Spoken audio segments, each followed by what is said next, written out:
and Gordon were lonely when Thomas left the yard to run his branch line. They missed him very much.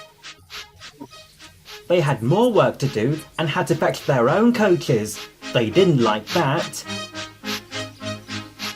James grumbled too. We get no rest! We get no rest! They all complained, but the coaches only laughed. You're lazy and slack, you're lazy and slack, they answered. Altogether, the engines were causing the Fat Controller a great deal of trouble. The big stations at both ends of the line each have a turntable. The Fat Controller had made them so that the tender engines can be turned around, because it is dangerous for them to go fast backwards. Tank engines like Thomas don't need turntables, they can go just as well backwards as forwards. But to hear Gordon talk, you would have thought that the Fat Controller had given him a tender just to show how important he was.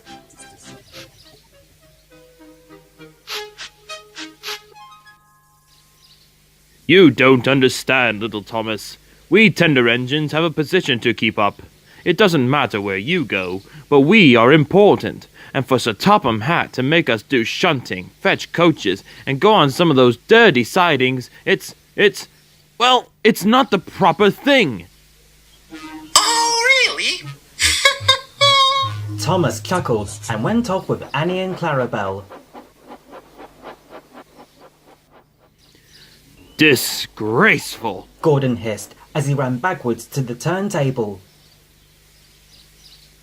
The turntable was in a windy place close to the sea, and if he was not on it just right, he put it out of balance and made it difficult to turn. Today, Gordon was in a bad temper, and the wind was blowing fiercely. His driver tried to make him stop in the right place, but Gordon wasn't trying. The fireman tried to turn the handle, but Gordon's weight and the strong wind prevented him.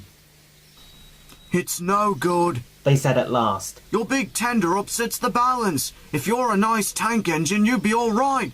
Now you have to pull the next train backwards. Look, called some boys. There's a new tank engine. Oh, it's only Gordon back to front. Oh, hello, Gordon. Plain tank engines, eh? Sensible engine. Take my advice. Scrap your tender and have a nice bunker instead. Oh, the indignity. Take care. You might stick too. No fear! Chuckled James. I'm not so fat as you! I mustn't stick, thought James. He stopped on just the right place to balance the table. It could now swing easily.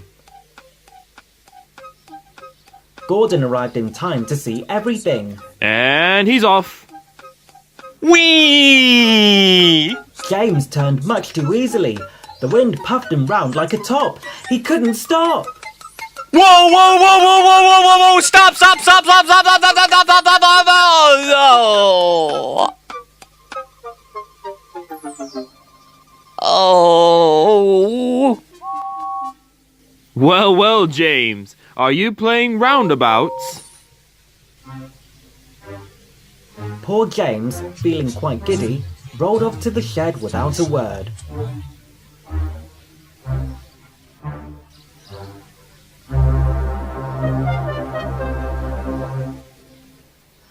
That night, the three engines had an indignation meeting. It's shameful to treat tender engines like this. Gordon has to go backwards and people think he's a tank engine. James spins round like a top and everyone laughs at us. And to add to that, the Fat Controller makes us all shunt in dirty sidings. Blech! Listen, said Gordon. He whispered something to the others. We'll do it tomorrow. Sir Topham Hatt will look silly. The engines had decided to go on strike.